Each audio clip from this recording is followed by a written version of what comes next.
দেশসহ বিশ্বের মুসলিম উম্মার মধ্যে ঐক্য, সহমর্মিতা, অনাবিল আনন্দ বয়ে আনবে ঈদ উল ফিতর, এমন আশা ব্যক্ত করেছেন প্রধানমন্ত্রী তারেক রহমান। রমজানের শিক্ষা ধারণ করে শান্তিময় বিশ্ব গড়ে তুলতে মুসলমানদের প্রতি আহ্বান জানান তিনি।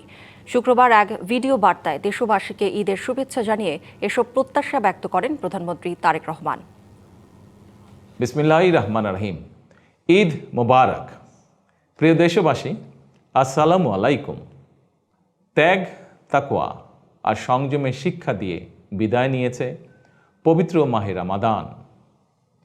মাসব্যাপী সিয়াম সাধনার পর মুসলিম উম্মার বিশ্বজনীন ঐক্য, সংহতি, সহমর্মিতা এবং অনাবিল আনন্দের বার্তা নিয়ে এলো পবিত্র ঈদ উল ফিতর।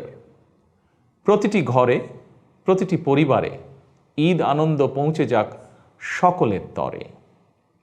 আসুন আমরা রমাদানের আদর্শে উদ্বুদ্ধ হয়ে একে অপরের সঙ্গে পবিত্র ঈদ আনন্দ ভাগাভাগি করে নেই।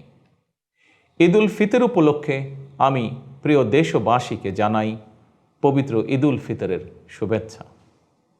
বাংলাদেশ সহ বিশ্ব মুসলিম উম্মার প্রতি জানাই আন্তরিক অভিনন্দন ও মোবারকবাদ।